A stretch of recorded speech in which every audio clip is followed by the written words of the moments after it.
Welcome back to the Queer Quarters, where we explore the diverse stories and experiences within the LGBTQ plus community. I'm your host, Jason, and today's episode is dedicated to a crucial topic, LGBTQ plus inclusivity in education. We are thrilled to have Ms. Truncellito, a high school counselor and advocate for LGBTQ plus rights, join us today. And if you aren't already listening on Spotify or YouTube, please go ahead and do so you can get the video episode of this podcast. So, how are you doing today, Ms. Truncellito? I'm very well, Jason. How are you? I'm doing pretty great. Good to hear. You excited to get this show on the road? I sure am. Yes, let's do it. All right. So, can you introduce yourself and describe your role as a high school counselor? Sure. My name is Jamie Truncellito, and this is my third year at Lyndhurst High School. Prior to this, I was an elementary school counselor for 4 years. Prior to that, I was an 8th grade teacher for, 11 years, I guess. So I've kind of run the spectrum of K to 12 in education. What inspired you to become an advocate for LGBTQ plus inclusivity in education? So looking back at my own experiences at my high school, I graduated high school in 1996, Nutley High, go Raiders. One of my very good friends at the time, he was not out of the closet. It was not until many years later, after college, he went to Europe and he came back and he was out of the closet. And then he began to tell myself and my friends what his experience at our high school was like, of which I had no idea that he was being teased and picked on by the members of the class for his perceived sexuality. And that, I think, instinctively made me want to protect him. And then when I moved into education, it made me want to protect the vulnerable class of, the marginalized kind of underdogs, the LGBTQ community. And unfortunately, that's the story of a lot of LGBTQ plus people and the struggle that a lot of people face within schools. So how would you describe the current state of LGBTQ plus inclusivity in schools today? It has come such a long way from 1996. Certainly there is still work to do, but I will say that there's a different, much more accepting vibe, a much more who cares, love is love, like it doesn't matter kind of attitude it's been very great to witness the speed in which the LGBTQ, rights movement has progressed since I was in high school myself. And I would describe it today as much more inclusive and accepting, especially, of course, like in kind of the coasts. But I think too, within, those kind of landlocked states in the middle of the United States, it's gotten better as well and more accepting. Certainly, there's more work to be done in all of these areas, but super, super, a lot better, I guess you could say, if that makes sense. And can you discuss a little bit more about what the acceptance of LGBTQ plus inclusivity was in schools a little further in your past growing up? Sure. I mean, it really did not exist. People were not, at least at my high school, not out of the closet. They were not openly gay or bisexual or transgender. It was very kind of hush hush. And I don't remember anybody being out of the closet or like openly gay, in high school. And now it's so common and accepted, and it's just, there's nothing to think about. It's just a person's sexuality. It's part of who they are, So I think the difference is very stark between when I went to high school and when, today's kids are going to high school. Does that make sense? It makes plenty of sense. So what are some common challenges that LGBTQ plus students face in the educational environment? I think that there's still some parents and old school educators that are clinging on to some outdated, passé philosophies and attitudes. I don't know that every educator understands that, in my opinion, we have a responsibility to teach and educate the whole child. And that means, not just teaching math. Some teachers have this kind of like narrow vision of, but I'm a math teacher. What does this kid's sexuality have anything to do with my math lesson? And the larger picture is if a child does not feel safe, if they do not feel secure within your classroom environment, it doesn't matter how great of a teacher you are, it doesn't matter how great your math lesson is, that child is not going to be able to focus and absorb it because they're so primarily worried about their safety or their emotional needs. So I think that that can sometimes be a challenge, even in today's educational system. But what I find is as those old school teachers kind of retire and kind of phase out, they're brought, a newer generation is kind of being brought in with their more accepting attitudes of, LGBTQ-ness. Very well said.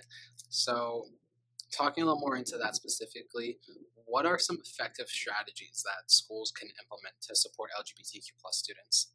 Sure, I think GSAs are definitely a popular and very easy to do activity that can be done to support the LGBTQ and the allies. Anybody who's interested in any sort of social justice, it creates a sense of belonging for those students. It lets them know they're not alone. It's an opportunity to learn about their sexuality, about different types of sexuality, and everything kind of under that umbrella of just who am I, right?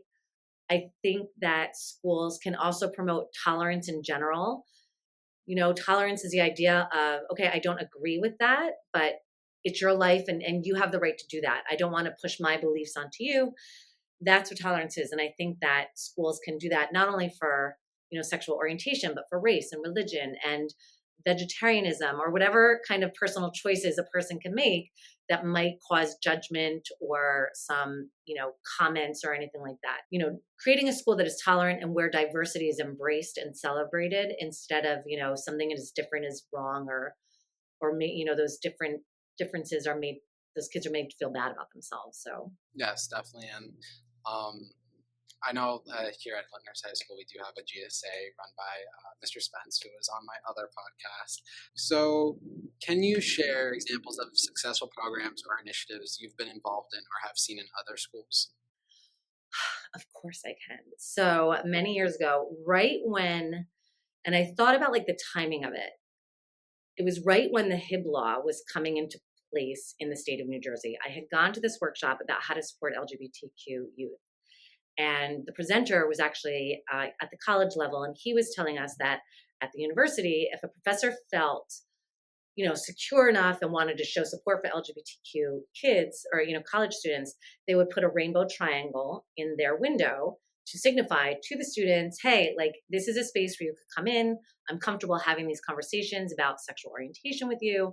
If you're questioning, if you have questions, like this is a safe space. Okay. I said, oh my God, I love that. I knew that the 8th grade teachers in my hallway where I taught, it was one hallway for the 8th grade with the computer teacher and the art teacher, who I was very friendly with. Then I was friends with like the 7th grade reading teacher and the English teacher and then the Spanish teacher. So I was like, oh my God, let's get all these rainbow triangles. We'll put them up in all the classrooms. So it's kind of like this widespread 8th grade initiative to, support LGBTQ. Now there was one classroom, like a small group math room, and I didn't want to exclude this particular teacher because it was going to be the whole hallway and he was part of that hallway. So I said to him, oh, hey, like we're putting up these rainbow triangles, show some love for like the LGBTQ kids and kids that are, and I did not know until later, but he went down to the principal and like was like, oh, Jamie's handing out these triangles. So so the principal called me and he just was looking for information, and looking back, I should have included him in the conversation because of the potential for phone calls from parents just to keep him in the loop, but I didn't think that, he kind of kept to his own business. Like he didn't kind of come up to see what was going on. So I didn't think that he would care, So he says to me, like, when he calls me, he's like, Jamie, like, what are these triangles? What's happening up there? He said, so I went downstairs and I explained to him what the significance was, why we were doing it, why it was important for it to be in all of the classrooms. And I remember him saying to me, but what if a parent calls me and says that they don't agree with that triangle being, in the classroom?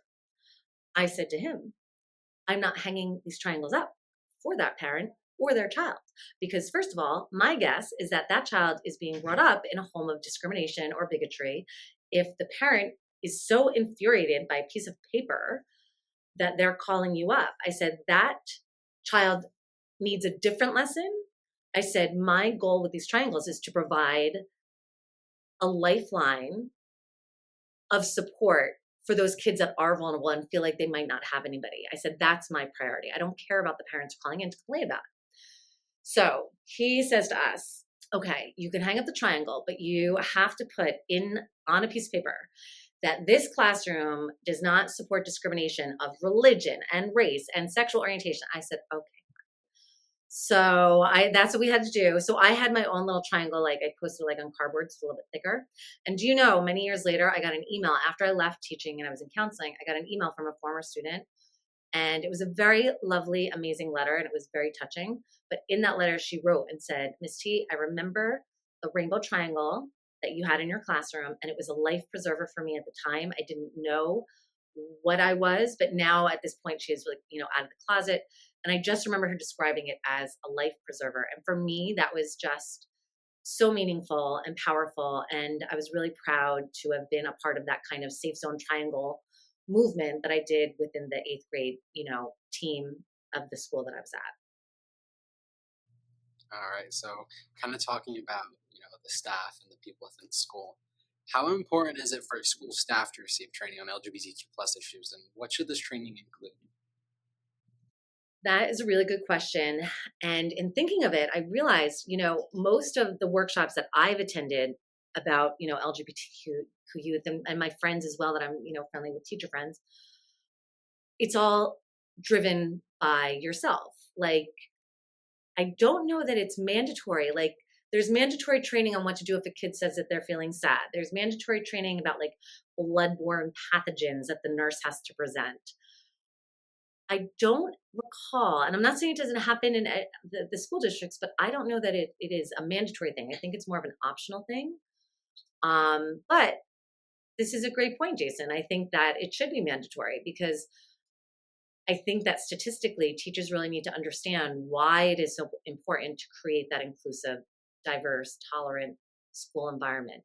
Because if you look at the statistics for, suicide rates and depression rates and academic performance for the kids that are LGBTQ that do not have a life preserver or a lifeline or some sort of hope system within their lives, those statistics can be very bleak depending on which community you're looking at. They're going to vary, state to state and things like that, depending on how much support is within the state.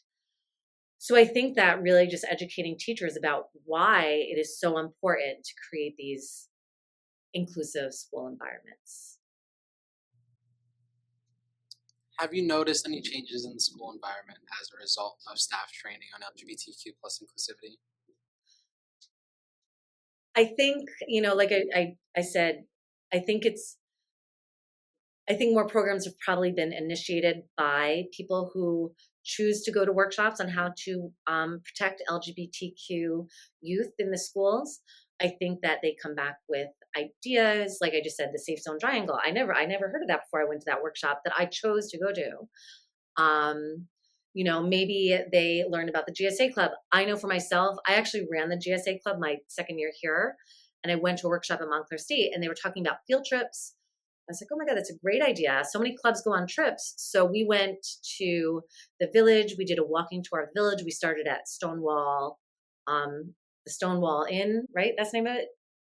Right. And then we toured the village, and then we went to a store called Big Gay Ice Cream. It was like the best trip. It was just this lovely day in the city. And I got that idea from a workshop that I went to. So I find that other people that come back with ideas like that are usually people that, chose to go to that workshop. So how do inclusive policies and practices impact mental health and academic performance of LGBTQ plus students? Okay, so if we look at something called the Maslow's hierarchy of needs, at the bottom is like a person's physical needs, like, having food and not being hungry, having water, not being thirsty, having shelter so that, you have a roof over your head in the rain and the snow and the hot weather. Once those needs are met, we need to have our emotional needs met. And then after those two components are in place, that's when the self-actualization or the real learning and the absorption of education can happen. So if there is a student who is having any emotional issue, whether it's, witnessing domestic violence, whether it's, a big argument with friends and now they feel, ostracized, that student might be present in the classroom. Their body might be there, but their brain is going to be somewhere else. So that's going to affect their academic performance. And when you look at the LGBTQ community within, the younger, students in a high school or a junior high or an elementary school, statistically, if they feel like they don't have anybody, if they feel like they don't have the support system, that second level of emotional needs, if you look at Maslow's triangle of the hierarchy, that's not going to be met, which means that they can't get to that next level of the learning process, the absorption of the education, because they're worried about, oh, this kid's going to make fun of me, or this kid, my parents are going to reject me, or I have nobody, all my friends are leaving me because they think that I'm so different and things like that. So I think that it makes sense that because there's so many, there can be so many emotional ties to an LGBTQ student or a questioning student or a student that kind of has these feelings, they don't know what they are about themselves. That's going to, if they don't have the right support system, that's really going to affect that middle level of the hierarchy and prevent them from achieving what they could achieve. And in some cases, unfortunately, it can be so detrimental, it's going to completely hold them back from success at school, in life, and things like that. So it's really, really important, to me personally, I think it's really important to most educators to create that safety, the emotional safety for the students, because we understand that's how you're going to get them to succeed academically. That's very interesting because I actually didn't hear about that. Maslow's. Yeah, what is it, like a theory? Yeah. So yeah, so if you Google it, I mean, it's very, very famous. There's actually a phrase. Okay, so for teachers when they make lesson plans, they use something called Bloom's taxonomy, and that's like the idea of like, okay, we're going to start by doing like modeling, and then we're going to scaffold and make the kids do it by themselves, and then there's independent work. So Bloom's is very, pushed in how to do lesson plans and how to teach, right?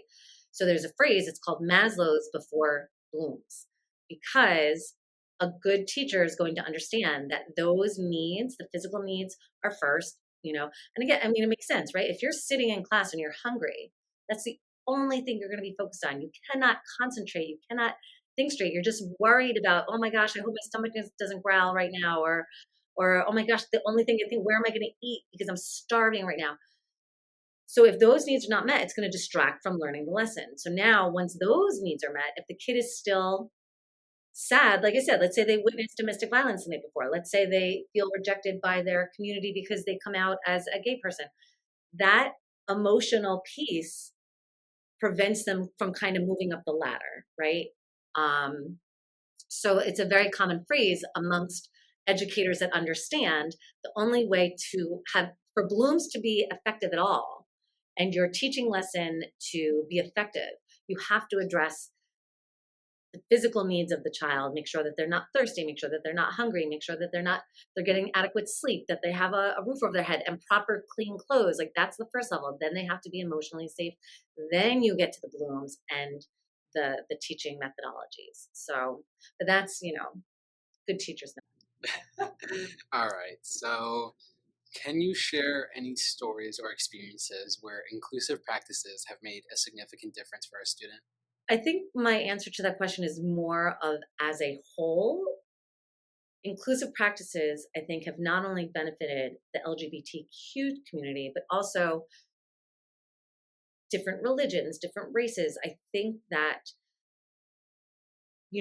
where there's bigotry and where there's discrimination and where there's stereotyping, typically it kind of comes in one big package. Like sometimes people, I find it in working with students, it all kind of attaches to each other, right? So if you're going to be, if you're going to judge someone because of their race, you're going to judge someone because of their religion, you're going to judge someone because of their sexual orientation, kind of all matches. So the idea of creating these inclusive environments, I think, has helped the student bodies as a whole.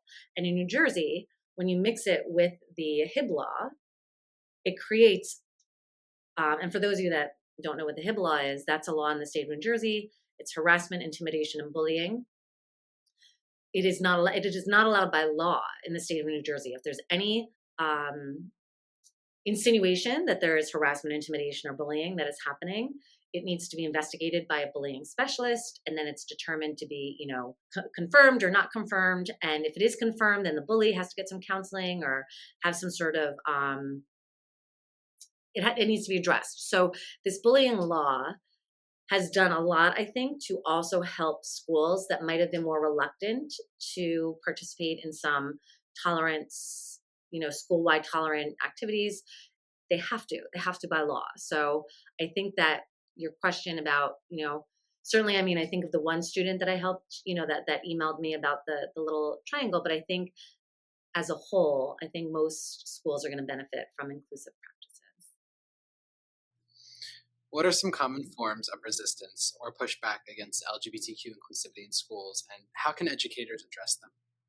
I think, going back to what I said before, I think some teachers are really narrow-minded in, I'm a science teacher. I'm not here to address this. That's the parents that need to address it. It's not me that needs to address it. I'm here to strictly teach science, and that's it.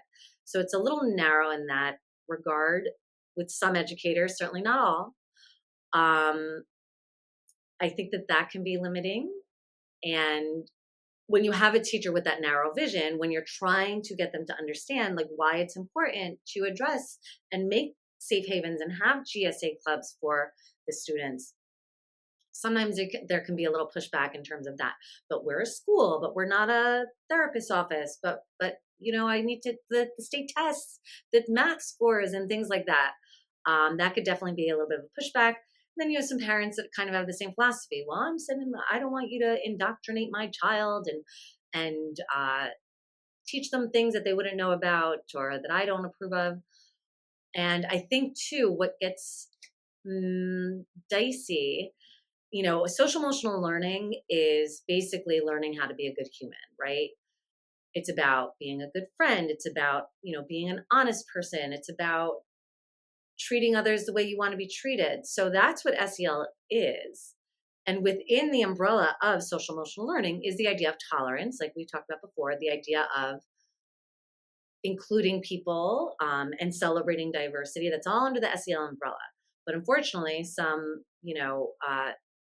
people have a misunderstanding of what SEL is, and they're, ranting and raving against it. SEL will not be taught at my child's school, without realizing what it is and the goodness to it. Because again, the classrooms where kids are going to learn the most are going to be the warm classrooms that everybody feels welcomed. Everyone's a part of the community. Kids are helping kids. And that is all derived from, it's derived from the social emotional piece of the classroom environment. So I think that there could be some pushback from parents that maybe don't understand the goals of SEL and the goals of teaching tolerance and the reasoning behind all of that. Hey, amazing listeners. Thanks for tuning into the Queer Quarters. Do you love the podcast? Then share the love with friends and on social media to help our community grow. Check out our exclusive merch on Instagram. Just click the link in our bio to see all the cool finds. Can't find what you like? DM us. We have more to share. Want to support us further? Consider donating via Patreon, PayPal, Cash App, or Venmo. Every bit helps keep us going. Find all the details in our Instagram bio at the Queer Quarters. Thank you for your incredible support. Now back to the show. So, how do you handle situations where students or staff may not be supportive of LGBTQ inclusivity? I try to be patient, and I mean, I'm pretty lucky in that most of the people that I've been, lucky enough to work with have been pretty good about protecting and wanting to implement programs. I remember, going back to the story I had about the little triangles, which was only an 8th grade thing, and like my 2 7th grade friends and the Spanish teacher.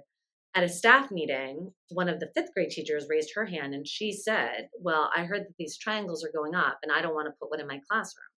And the principal looked at me to like answer. I was like, okay, then you don't have to put one up. Like, we're not asking you to. Like, first of all, this is an 8th grade thing anyway. And if you're not comfortable with it, we don't want you to be uncomfortable. So that's the whole point, is that we feel comfortable putting up these triangles to allow the kids to know that they can come to us if they wanted to talk about that subject matter. So I mean, I think, I think too, I mean, for the teachers that are, like I said, kind of like, but science, but math, but my book that I have to teach. I think too, sometimes the state tests and the scoring can impact what they feel they should be addressing in the classroom. So, not to say that it's, I try to understand where they're coming from when they put up that pushback of, but I have the state test and the principal, she won't allow me to, and it's like, okay, but no, like our principal will allow us to address this, in the classroom. And I think that teachers get nervous about straying from their curriculum. Some teachers, I should say. So in that case, I just try and explain to them, like I've explained to as I've already said, the best learning comes from those classrooms that are inclusive, right? So I do try to be understanding of where the teacher is coming from, and listen, not everyone is made from the cut from the same cloth. There's going to be people that it doesn't matter how many statistics you show them, it doesn't matter how many times you explain to them the kid needs to feel safe before they learn. They're just kind of stuck in their own head with their kind of old school philosophies.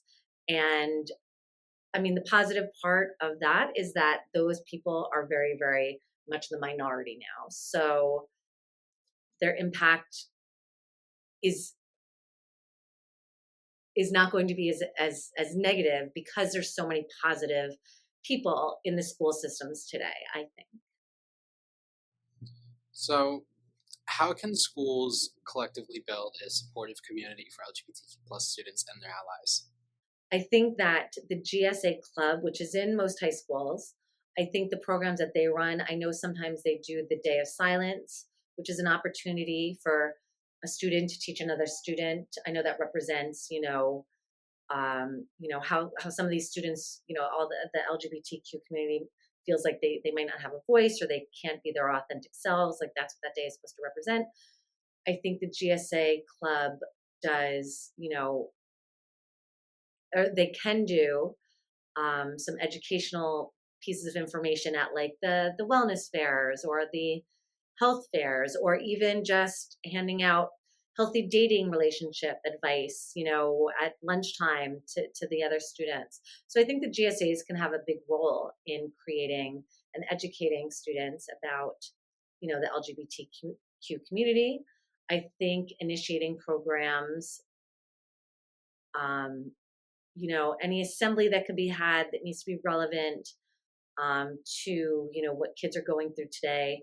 I think even just incorporating at a younger grade level, at an elementary level, just incorporating stories with LGBTQ characters. I know that when I went to the workshop in Montclair State, that's what they had, a whole selection of stories where it wasn't about, okay, the point of this book is this kid is questioning his sexuality. The point of the book was this kid lost their puppy and how are they going to solve that? And then I went to the first mother to ask for advice, and then they went to the other mother for advice. So the LGBTQ characters were sewn into the story instead of being the focus of the story, just to normalize it so that, as humans, when something is different, that's sometimes where the reaction is like, what? I've never seen that before. And if you're starting at a young age and introducing children to the idea that sometimes there are two moms, sometimes there are two dads, sometimes a kid is raised by a grandparent, sometimes a kid has a stepbrother or a half brother, or lives with their aunt and uncle and cousins and things like that. So at a younger age, just incorporating it into the conversations and weaving it into movies and TV shows and books, whether it's in the school or out of the school, movies that kids are seeing outside of school, just having those LGBTQ characters so that the student can be seen and feel seen when they're watching these, pop culture things. I think that all leads to more acceptance, more understanding, which leads to a better society. I definitely agree there. When people are more exposed to that sort of media and just the representation, whether they're just in the background or they Right. are the main focus, just being there and putting the stories out there, that narrative, it just helps people understand it a little better and get a little more comfortable with it because it is really going to be there for. It's been I mean, LGBTQ people have been here on this planet since the beginning of human existence. I mean, it's documented in many different forms from many different cultures. But just that exposure, it can help reinforce that idea. They are just human, and they truly are here to stay. Like, they're not going anywhere. This is just humans being humans. And that's not going to change. And it's something that people need to be able to embrace with open arms and understand a little better. That it's something that they can't necessarily control, and they need to come with terms that someone's being happy living their life, and they should be able to be happy living their life. But what do you see as the future of LGBTQ plus inclusivity in education, and are there any emerging trends or areas that need more attention?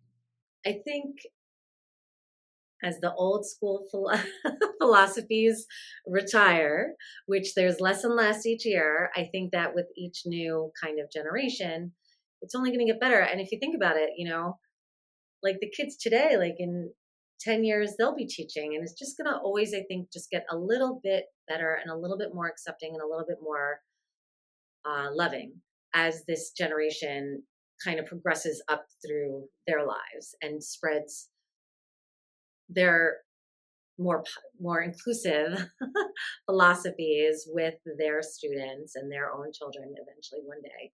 I'm really, really hopeful, and it's already been quite an exciting ride for me to watch the progress that that has happened within from my own time at high school, working at a high school today. It was really great to watch, even within the 11, 12 years that I was a teacher, to watch the progress within that group of eighth graders. Each year was a little bit better, a little bit different, and I'm very, very hopeful because I know that it's only going to get better, and any work that needs to be done will be done. That's very well said. So what advice would you give to other educators and counselors who want to foster a more inclusive environment for LGBTQ plus students? I think, of course, to listen to the students who are experiencing, for good or bad, their experiences at the school that you are at. And then try to, if it's a negative experience, try and give support, try and fix it. If it's a positive experience, feed off of it and try and create more and more positive experiences. And there's plenty of workshops. There's so many virtual workshops in person to learn. That's where I learned a lot of my techniques and strategies. And as long as you have an open mind, everything's going to be okay. Is there anything else you'd like to share about your experiences or insights on LGBTQ plus inclusivity in education? I want to end on a hopeful note.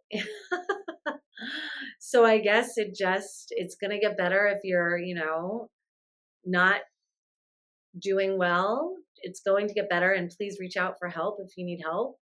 There's a lot of people, probably more people than you think, and more people that that are willing and want to support any student or young adult out there that needs or feels like they need help.